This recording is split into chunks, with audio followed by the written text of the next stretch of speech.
सकाळचे 11 वाजले असतील.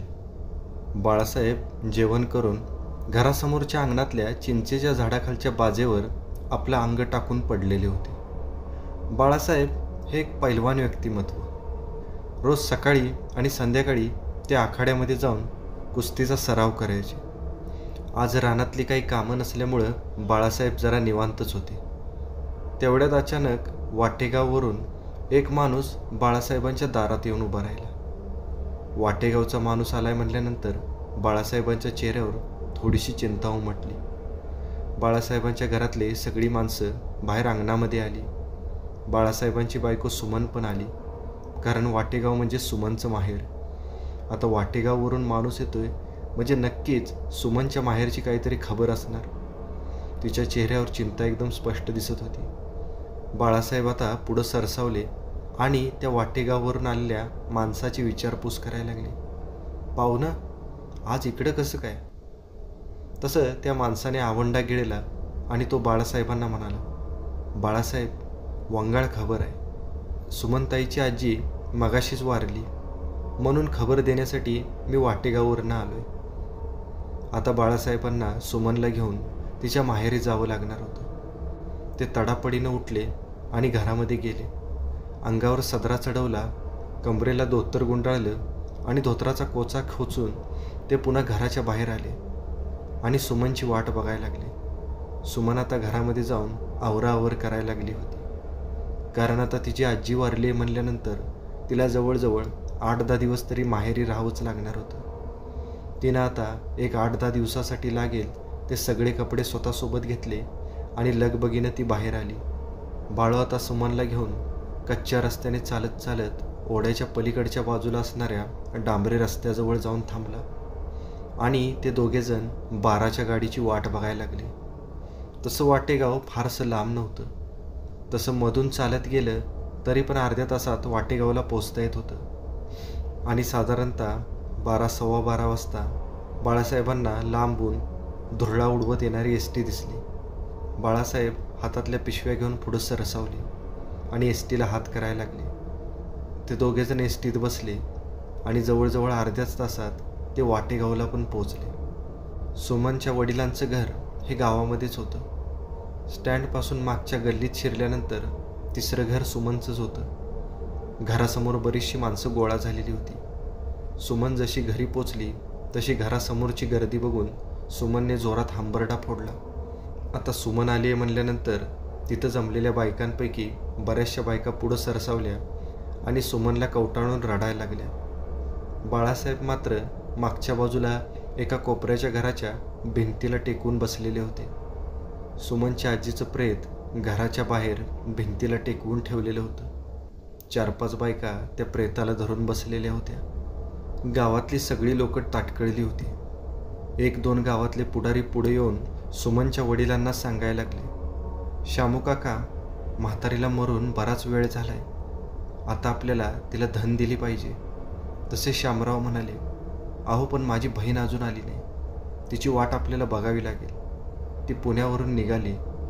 आईची ती एकुलती एक लेक आहे. ती आल्याशिवाय म्हातारीला धन कशी देणार? तसे गावातले ते पुढारी पुन्हा शांत बसले. आणि शामरावांचं पण बरोबरच होतं. म्हातारीची एकुलती एक लेक आल्याशिवाय म्हातारीचा अंत्यविधी करता येणार नव्हता. आता सगळ्या पाहुण्यांसमोर आणि गाववाल्यांसमोर म्हातारीची लेक येण्याची वाट बघण्याशिवाय दुसरा कोणताच पर्याय शिल्लक नव्हता. आता म्हातारीची लेक यायला बराचसा टाईम आहे म्हणल्यानंतर बरेचसे लोक काहीतरी कारणं काढून तिथून पांगायला लागले. बाळासाहेब पण चांगलेच ताटकळले होते आणि आता दुपारचे 2-3 वाजत आलेले होते. बाळासाहेबांच्या दुसऱ्या जेवणाची वेळ झालेली होती. पण आता अशा मरणादारी त्यांना जेवण तरी कोण देणार? पण त्या पैलवान गड्याच्या पोटात मात्र कावळे कोकलायला लागले होते आणि तो पाहुण्यांची नजर चुकवून तिथून कसा तरी निसटला आणि गावामध्ये जाऊन 1-2 प्लेट भजी खाऊन आला. तेव्हा त्याला थोडंसं बरं वाटायला लागलं. जवळजवळ संध्याकाळचे 7-7:30 वाजले आणि म्हातारीची लेक म्हणजे सुमनची आत्या गावात आली. तसा सगळ्या बायकांनी गलका केला, पण पुरुष मंडळी मात्र लगेचच तयारीला लागले. लेकीनं म्हातारीला मन भरून बघितल्यानंतर आणि तिच्या उरावर पडून रडल्यानंतर पुरुष मंडळी आता गडबड करायला लागली. त्यांनी म्हातारीला तिरडीवर ठेवलं आणि पुन्हा 4 माणसांनी ती तिरडी उचलली आणि ते म्हातारीचं धूळ स्मशानभूमीकडे घेऊन जायला लागले. एका तासाभरातच सगळा विधी उरकला. रात्रीचे 8:30 वाजून गेले होते. बाळासाहेब मात्र भुकेने कासावीस झालेले होते.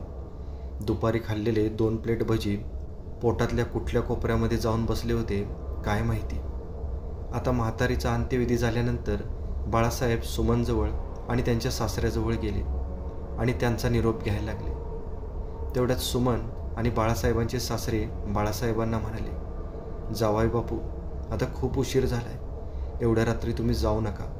पण बाळासाहेबांना मात्र आता तिथं दम धरवत नव्हतं. कारण एकतर त्यांना खूप भूक लागलेली होती आणि दुसरी गोष्ट म्हणजे बाळासाहेबांना शेतामध्ये झोपायला जायला लागायचं. कारण शेतावरच सगळी जनावरं आणि शेळ्या असायच्या. त्यामुळे तिथं रात्रीला कुणीतरी राखणदार असावं लागायचं. बाळासाहेब आणि सुमन रोज रात्री मुक्कामाला शेतावरच्या घरावर असायचे. सुमनला पण ते माहिती होतं. त्यामुळं तिनं बाळासाहेबांना विरोध केला नाही. पण सासरे मात्र बाळासाहेबांना जाऊ द्यायला तयारच नव्हते. कारण त्यांना माहीत होतं की आता इतक्या रात्री बाळासाहेबांना एसटी मिळणार नाही. आणि त्यांनी तसं बाळासाहेबांना बोलून पण दाखवलं. त्यावर बाळासाहेब म्हणाले की मला एसटीची गरज नाही, मी पडलो पैलवान गडी, मला कुणाची भीती आहे, मी मधल्या रस्त्यानं जाईन, बघायला गेलं तर अर्ध्याच तासाचा रस्ता आहे. असं म्हणून बाळासाहेब तिथून निघायची तयारी करायला लागले.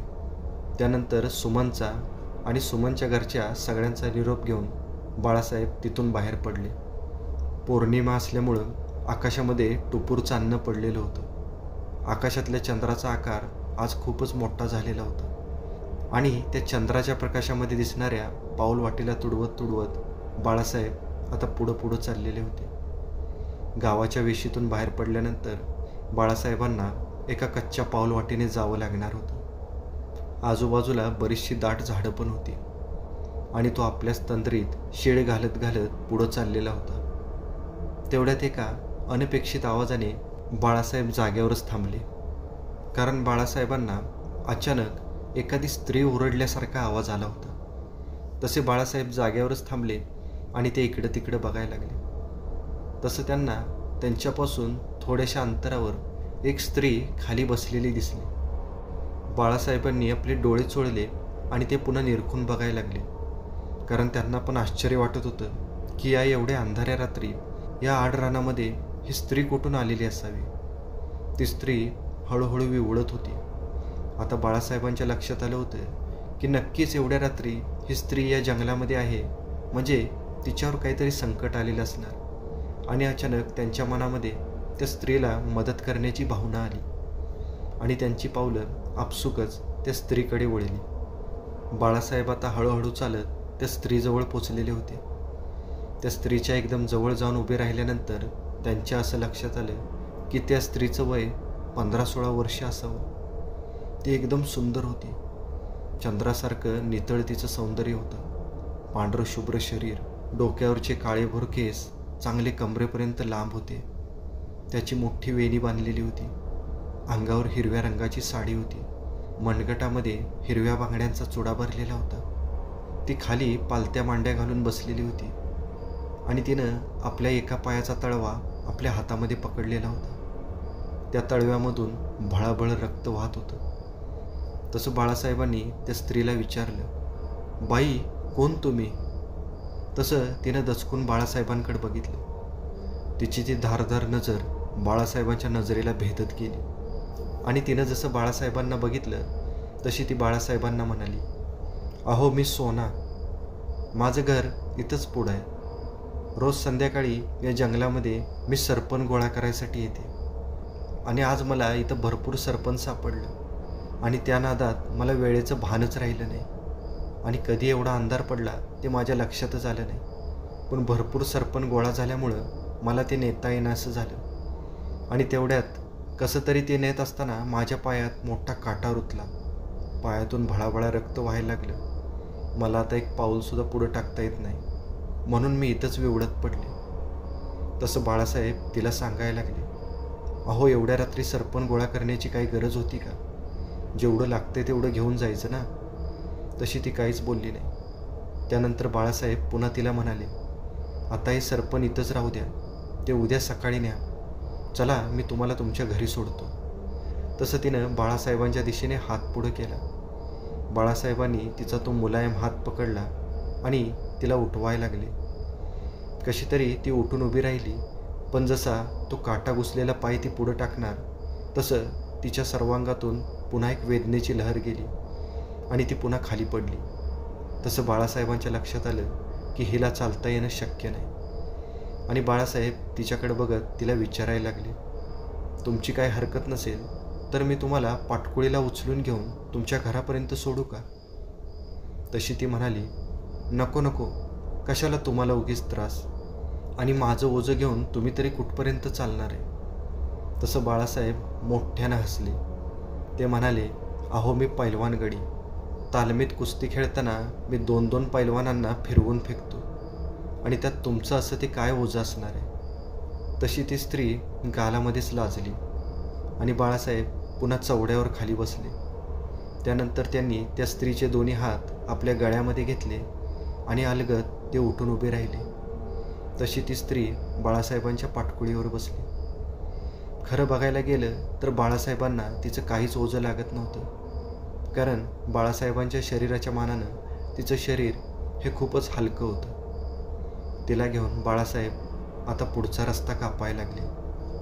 पण एक 5 मिनिटाचं अंतर पुढं गेल्यानंतर बाळासाहेबांच्या मानेला काहीतरी टोचायला लागलं.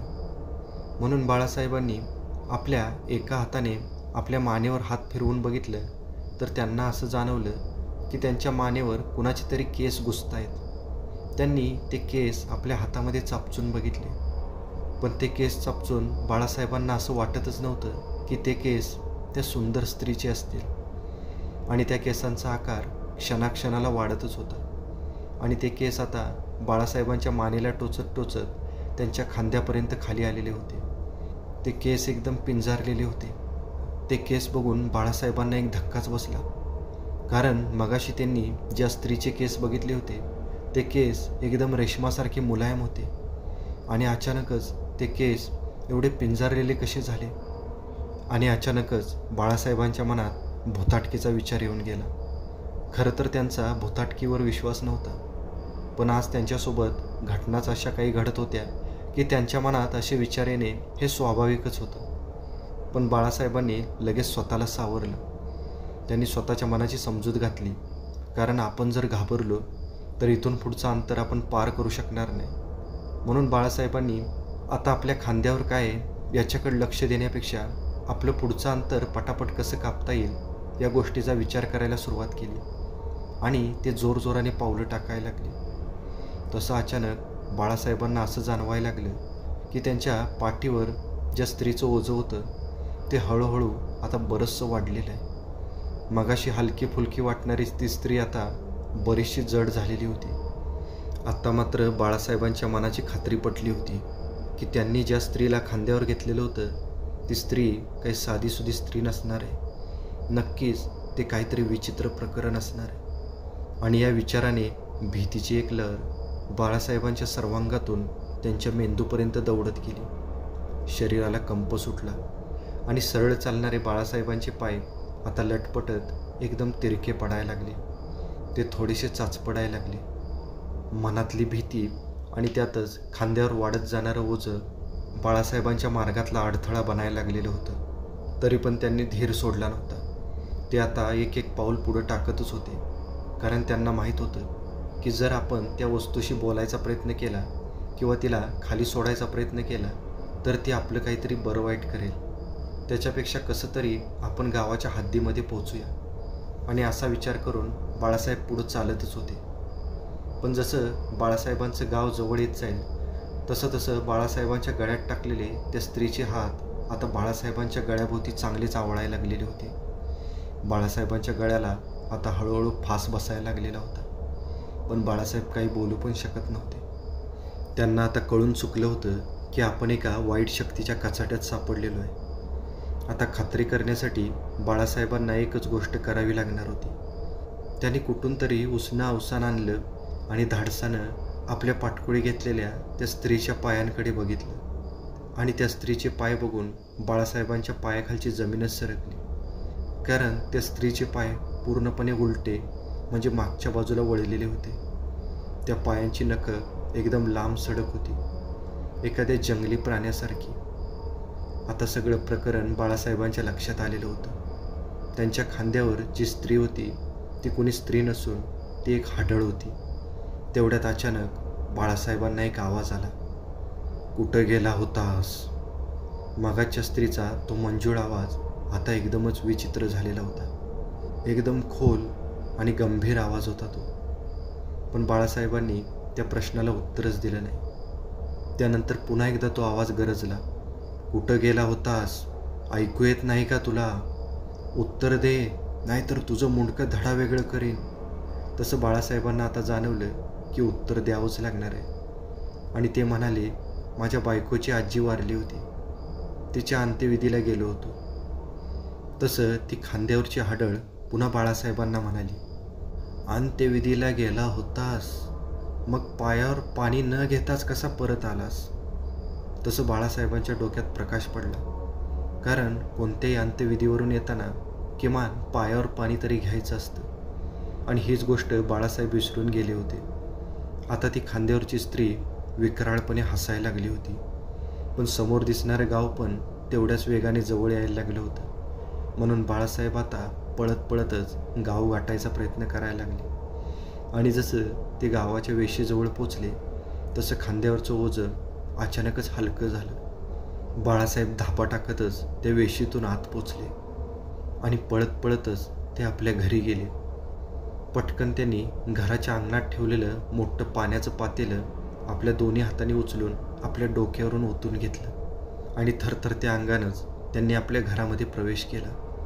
बाळासाहेबांची आई आणि वडील त्यांची वाटच बघत बसलेले होते. आंघोळ झाल्यानंतर ते बाळासाहेबांना जेवणासाठी बोलवत होते.